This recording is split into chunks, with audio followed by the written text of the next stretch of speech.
Hello students and welcome back to my YouTube channel. In today's video we are going to start nutrition in plants. We had already discussed about nutrition in human beings in last video. जिसने video नहीं देखी हो please जाके देख लीजिए. मैं आपको NCERT line by line explanation दूंगी, तो प्लीज मेरे चैनल को जल्दी से सब्सक्राइब कर लीजिए जिसने नहीं करा है. तो स्टार्ट करते हैं nutrition in plants. When we walk or ride a bicycle, we are using up energy. Even when we are not doing any apparent activity, energy is needed to maintain a state of order in our body. हमें क्या चाहिए होती है? Energy चाहिए होती है अपनी body को मेंटेन करने के लिए, चाहे हम कुछ कर रहे हों चाहे ना कर रहे हों, ठीक है. तो we also need material from outside in order to grow, to develop synthesis protein and other substance needed in the body. This source of energy and material is the food we eat. तो हमें energy का source कहाँ से मिलता है? Food से, जो हम कंज्यूम करते हैं, ठीक है. ग्रो करने के लिए, डेवलप करने के लिए, सिंथेसिस ऑफ प्रोटीन्स और भी सब्सटेंसेस के लिए हमें क्या चाहिए? हमारी बॉडी को चाहिए होती है. हमें कहाँ से मिलता है? एनर्जी से. और एनर्जी कहाँ से मिलती है? फूड से, जो हम कंज्यूम करते हैं.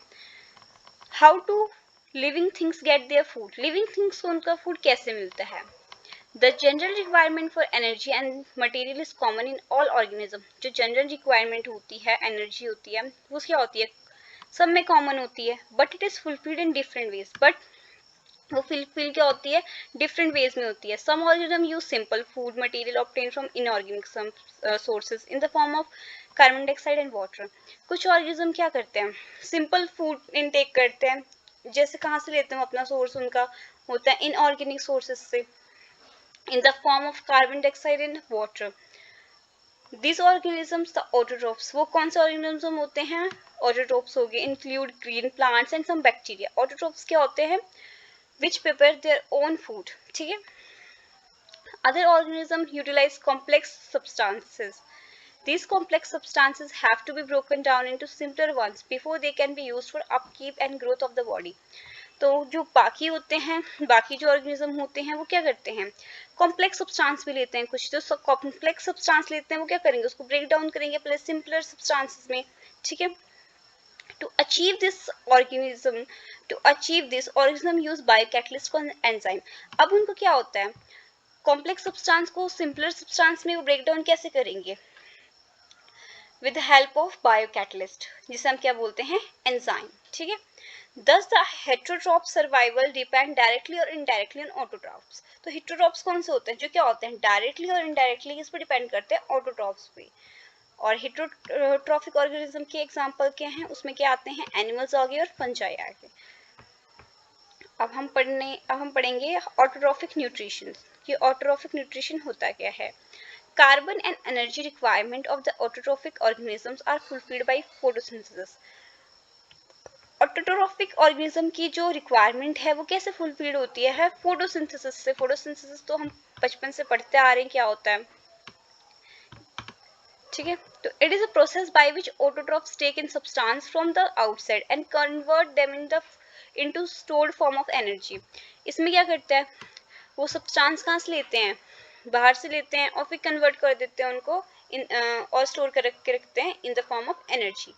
This material is taken in the form of carbon dioxide and water. वो बाहर से क्या लेते हैं? कार्बन डाइऑक्साइड लेते हैं और वाटर लेते हैं, which is converted into carbohydrates in the presence of sunlight and chlorophyll. वो क्या उसको किस में कन्वर्ट कर देते हैं? कार्बोहाइड्रेट्स में कन्वर्ट कर देते हैं in presence of sunlight and chlorophyll. Carbohydrates are utilized for providing energy to the plants. Carbohydrate क्या करता है? फिर जो कार्बोहाइड्रेट बनता है तो वो क्या करते हैं? प्लांट्स क्या करते हैं? प्लांट्स को क्या करते हैं? वो एनर्जी प्रोवाइड करते हैं. We will study how this take place in the next section. में हम पढ़ेंगे कैसे ये होता है. The carbohydrates which are not used immediately are stored in the form of starch. जो कार्बोहाइड्रेट इमीडिएटली यूज नहीं करते हैं, जितना उनको ज़रूरत होता है उतनी वो यूटिलाइज कर लेते हैं, बट जितना उनको नहीं ज़रूरत है उतनी, तो उसका क्या करते हैं? वो उसको क्या करते हैं? स्टोर कर देते हैं. किस फॉर्म में? स्टार्च के फॉर्म में, ठीक है. which serves as an internal energy reserve to be used and when required by the plant. और जब वो क्या होती है? वो रिजर्व करके रखते हैं, उसको स्टोर करके रखते हैं इंटरनल एनर्जी, तो जब उनको ज़रूरत होती है फिर वो यूज़ कर लेते हैं प्लांट्स, ठीक है. A somewhat similar situation is seen in where some of the energy derived from the food we eat is stored in our body in the form of glycogen. और एनिमल्स में क्या होता है, वही सेम चीज है, जब नहीं यूज होती है वो एनर्जी तो कार्बोहाइड्रेट्स किस में स्टोर हो जाते हैं, glycogen, in the form of glycogen. तो ये बहुत इंपॉर्टेंट पार्ट है इस चीज का. प्लांट्स में स्टोर होता है एज अ स्टार्च और एनिमल्स में होता है ग्लाइकोजन. नेक्स्ट ये रिएक्शन जो है ये फोटोसिंथेसिस की है. कार्बन डाइऑक्साइड और water, 6 molecules of carbon dioxide plus 12 molecules of water. इसमें क्या चाहिए होते हैं, क्लोरोफिल और सनलाइट के प्रेजेंट में क्या बनता है, ग्लूकोज बनता है और 6 मॉलिक्यूल ऑफ ऑक्सीजन और 6 मॉलिक्यूल ऑफ वाटर, ये हमें मिलता है. ठीक है. Let us now see what actually happened during the process of photosynthesis. अब हम पढ़ेंगे कि फोटोसिंथेसिस के प्रोसेस में होता क्या है. Absorption of light energy by chlorophyll. Light energy कौन एब्जॉर्ब कर लेता है, क्लोरोफिल. ठीक है, फर्स्ट स्टेप तो ये है. सेकंड में क्या होता है, conversion of light energy to chemical energy. Light energy किस में कन्वर्ट होती है, केमिकल एनर्जी में होती है. And splitting of water molecules into hydrogen and oxygen. और क्या स्प्लिट करते हैं वो, वाटर को किस में स्प्लिट कर देते हैं वो, हाइड्रोजन के और ऑक्सीजन के मॉलिक्यूल्स में. सेकेंड स्टेप में ये. थर्ड स्टेप क्या होता है इसका, थर्ड क्या होता है, रिडक्शन हो जाती है किसी carbon dioxide to carbohydrates. Carbon dioxide की रिडक्शन किस में हो जाती है, कार्बोहाइड्रेट्स में. These steps need not take place one after the other immediately. ये जो steps हैं ये ऐसे नहीं होते कि एक के बाद एक immediately हो रहे हैं, ऐसे नहीं होता है. For example, desert plant take up carbon dioxide at night and prepare an intermediate which is act upon by the energy absorbed by the chlorophyll during the day. जो डेजर्ट प्लांट्स होते हैं वो क्या करते हैं, कार्बन डाइऑक्साइड कब लेते हैं, नाइट में लेते हैं. And prepare an intermediate prepare करते हैं वो. ठीक है, जो क्या करता है, एक्ट करता है हम, जो क्लोरोफिल एनर्जी क्या करती है, एब्जॉर्ब करती है, उसके ऊपर एक्ट करता है कब, डे में. ठीक है, कार्बन डाइऑक्साइड तो रात को ले लेते हैं, बट फोटोसिंथेसिस होती कब है, डे में, in the presence of sunlight and chlorophyll. ठीक है, तो तब उसमें करते हैं. Let us see how each of component of the above reaction are necessary for photosynthesis. If you carefully observe a cross section of a leaf under the microscope, microscope में ये section of leaf है जिसमें हमें क्या दिखाई दे रहा है, सबसे ऊपर क्या होती है, क्यूटिकल्स हैं, वैक्सी क्यूटिकल्स. फिर क्या होगी, अपर एपिडर्मिस, यहाँ पे क्लोरोप्लास्ट हैं, ये क्या है, एयर स्पेस है, बीच में क्या है, गार्ड सेल्स हैं, और नीचे वाली कौन सी होती है, लोअर एपिडर्मिस. ठीक है, ये है क्रॉस सेक्शन ऑफ लीफ. तो ये इंपॉर्टेंट डायग्राम है, क्रॉस सेक्शन ऑफ लीफ बनाने को आ सकता है, तो आप इसे अच्छे से तैयार कर लेना. You will notice that some cell contain green dots. किसी किसी सेल्स में यहाँ पे दिख रहे हैं ग्रीन डॉट्स हैं आपको, ये देखो, तो ये क्या है, क्लोरोप्लास्ट की वजह से है. The green dots are cell organelles called. जो ग्रीन डॉट्स हैं वो क्या हैं, सेल ऑर्गेनेलिज हैं, जिसे क्या बोलते हैं, क्लोरोप्लास्ट, और जिसमें क्लोरोप्लास्ट में क्या है, क्लोरोफिल कंटेन है. ठीक है.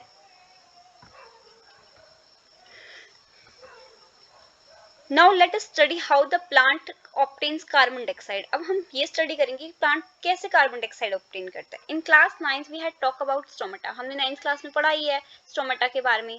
ठीक है, तो इसमें जो है स्टोमेटा का फंक्शन जो है, स्टोमेटा और गार्ड सेल्स का जो फंक्शन है वो बहुत इंपॉर्टेंट है इस वाले टॉपिक में, तो इसे आप जरूर करना अच्छे से.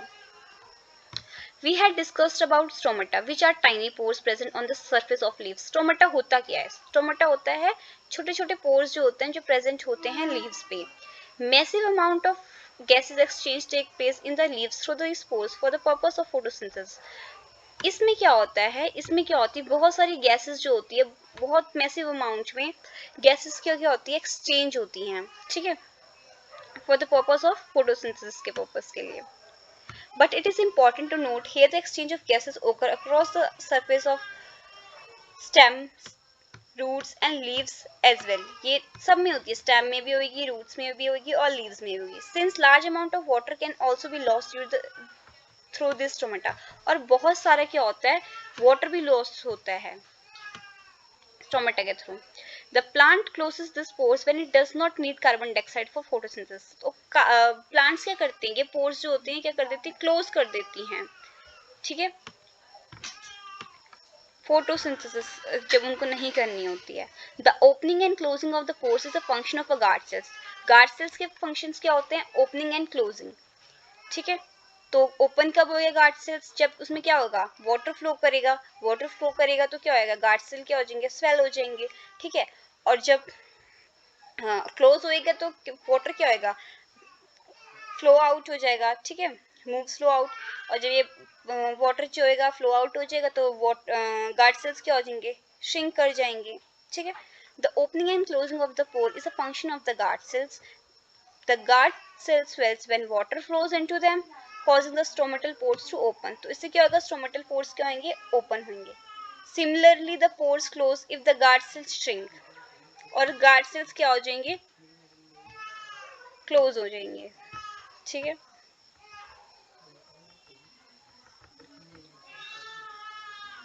So far, we have talked about how autotrophs meet their energy requirement, but they also need other raw materials for building their body. Water used in photosynthesis taken up by soil by roots in the tertiary plants. जो water use होता है photosynthesis से वो कहाँ से लेता है? soil से लेता है tertiary plants में, ठीक है। Other materials like nitrogen, phosphorus, iron and magnesium are taken up from the soil. और ये सारी चीजें भी कहाँ से लेते हैं? nitrogen, phosphorus, iron and magnesium soil से। Nitrogen is an essential element used in the synthesis of protein. Nitrogen क्यों जरूरी होता है? synthesis of protein and other compounds. This is taken up in the form of inorganic nitrates. इसको किस form में लेते हैं? inorganic nitrates और nitrites के फॉर्म में लेते हैं। और it is taken up as organic compound which have been prepared by bacteria from atmospheric nitrogen. और या फिर ये कहाँ से लेते आते हैं? organic compound जो कौन प्रिपेयर करता है? Bacteria from atmospheric nitrogen. Next हमारे पास है heterotrophic nutrition. Each organism is adapted to its environment. हर ऑर्गेनिज्म जो है वो किससे अडेप्टेड है? एनवायरनमेंट से। जैसे उसके एनवायरनमेंट होगा तो वैसे उसका क्या होता है? वैसे उसकी हैबिटेट होगी, ठीक है। The form of nutrition differs depending on type and availability of food material as well as how it is obtained by the organism. तो न्यूट्रिशन क्या होता है? डिपेंड करता है कैसी किस टाइप का फूड अवेलेबिलिटी है वहाँ पे, कैसा ऑर्गेनिज्म है। For example whether the food source is stationary, ये तो फूड सोर्स जो होगा वो क्या होगा? स्टेशनरी होगा और mobile, such as there. Stationary क्या हो गया? ग्रास हो गया, और मोबाइल क्या है? डेयर है। would allow for difference in how the food is accessed and what is the nutritive apparatus used by the cow and lion. जैसे काउ क्या होएगा? कैसे ग्रास अपने ग्रास को लेगा, और लायन जो है वो कैसे डियर को लेगा। तो उनकी स्ट्रेटेजीज क्या होंगी? दोनों की अलग होंगी। There is a range of strategies by which the food is taken in and used by the organism. Some organism break down the food material outside the body and then absorb it. कुछ जो organism होते हैं वो क्या करते हैं? Food materials को क्या करते हैं? अपनी बॉडी के आउटसाइड ही ब्रेक डाउन कर लेते हैं, ठीक है, उसके अंदर ही कर देते हैं और उसके बाद उसको एब्जॉर्ब करते हैं। Example are fungi like bread moulds, yeast and mushrooms. Others take in whole material and break it down inside their bodies. और दूसरे क्या करते हैं? सारा का सारा इनसाइड बॉडी ले लेते हैं, फूड इनटेक कर लेते हैं, बाद में क्या करते हैं? उसको ब्रेक डाउन करते हैं, फिर एब्जॉर्ब करते हैं। What can be taken in and broke down depend upon the body design and functioning. क्या हम लेंगे और क्या हम अपने बॉडी के आउटसाइड उसको ब्रेक डाउन करेंगे या फिर अंदर करेंगे, ऑर्गेनिज्म क्या करेंगे। तो ये किस पे डिपेंड करता है? ऑर्गेनिज्म के स्ट्रक्चर पे, उसके बॉडी डिजाइन पे। Some other organisms derive nutrition from plants or animals without killing them. और कुछ organisms क्या होते हैं? न्यूट्रिशन किससे लेते हैं? प्लांट से लेंगे या फिर एनिमल से लेंगे, विदाउट किलिंग देम, बट वो उनको मारते नहीं है। उनसे न्यूट्रिशन लेते हैं बट वो उनको मारते नहीं है। This parasitic nutritive strategy is used by a wide variety of organism. ये पैरासिटिक न्यूट्रिटिव स्ट्रेटेजी जो है ये बहुत सारे ऑर्गेनिज्म यूज करते हैं, लाइक कस्टा, अमरवेल, ticks, lice, leeches and tapeworm, ठीक है। ये तो हमारा हेटेरोट्रॉफिक न्यूट्रिशन। इसके बाद आता है हमारा how to organism obtain their nutrition. Organism अपना न्यूट्रिशन कैसे ऑब्टेन करते हैं? Since the food and the way it is obtain differ, the digestive system is different at various organism. हर ऑर्गेनिज्म के में क्या होगा? डाइजेस्टिव सिस्टम क्या होगा? अलग होगा। इन सिंगल सेल ऑर्गेनिज्म, जो सिंगल सेल ऑर्गेनिज्म है, the food may be taken in by entire surface. Food जो होएगा वो क्या लेगा, पूरा पूरा पूरा एंटायर सरफेस फूड लेगा। But as the complexity of the organism increase, जैसे ही उसकी कॉम्प्लेक्सिटी बढ़ेगी, मतलब उसके स्ट्रक्चर थोड़ा कॉम्प्लेक्स होएगा ऑर्गेनिज्म का, different parts become specialised to perform different function. तो उसके क्या होंगे, डिफरेंट पार्ट्स जो होंगे जो क्या करेंगे, स्पेशलाइज्ड फंक्शन परफॉर्म करेंगे डाइजेशन में। For example amoeba takes in food using temporary finger like extension. ठीक है, अमीबा क्या करेगा, उसकी क्या होती है, टेम्पररी फिंगर लाइक एक्सटेंशन होती है, जिसके बोलते हैं pseudopodia of the cell surface which fuse the food particles forming. वो क्या करता है, फूड पे क्या कर देता है, फ्यूज हो जाता है और क्या बना लेता है वहां पे, फूड वैक्यूल हो जाता है। Inside the food vacuole complex substance are broken down into simpler ones. Food vacuoles में अब क्या होगा, जो कॉम्प्लेक्स जो होगा, कॉम्प्लेक्स सब्सटेंस जो होंगे वो क्या होंगे, ब्रोकन डाउन हो जाएंगे सिंपलर वंस में, which then diffuse into the which then diffuse into the cytoplasm, और फिर कहाँ जाके डिफ्यूज होंगे, साइटोप्लाज्म में। The remaining undigested material is move to the surface of cell and thrown out it. और जो क्या होएगा, अनडाइजेस्टेड होएगा मटेरियल, वो क्या होएगा, is move to the surface of the cell and thrown out. In paramecium which is also a unicellular organism. Paramecium क्या है, जो भी क्या एक unicellular organism है। The cell has a defined shape and food is taken in a specific spot. तो उसमें क्या होता है, सेल की क्या होती है, डिफाइंड शेप होती है, और जो फूड होता है एक स्पेसिफिक स्पॉट पे ले जाता है। Food is moved to this spot. Food क्या होता है, उसको फूड को क्या करना होता है, फूड को क्या करवाते हैं, मूव करवाते हैं बाय द मूवमेंट ऑफ सीलिया। किसकी मूवमेंट से, सीलिया की मूवमेंट से वहां पे लेके जाते हैं। Which cover the entire surface of the cells, जो क्या कर रहा है, पूरे सेल की सरफेस को कवर कर रहा है। अभी न्यूट्रिशन इन अमीबा है, ये डायग्राम यहाँ पे दिया है, इसमें क्या है, बीच में न्यूक्लियस है। ठीक है, यहाँ ये फूड पार्टिकल्स हैं, यहाँ से सूडोपोडिया, ये क्या करेगा, सूडोपोडिया क्या करेगा, यहाँ से क्या बना लेगा, एक फूड वैक्यूल बना लेगा, और फिर फूड वैक्यूल के अंदर क्या होगी, complex substance break down into simpler ones. ठीक है, तो हमारे पास बस यहीं तक था आज के लिए, ये टॉपिक बस यहीं पे हम खत्म करते हैं। Nutrition in plants, nutrition in human beings की वीडियो मैंने अपने चैनल पे अपलोड कर दी है, जिसने नहीं देखी है वो प्लीज़ जाके देख लीजिए, और प्लीज़ आप मेरी वीडियो लाइक करें, कमेंट करें, शेयर करें।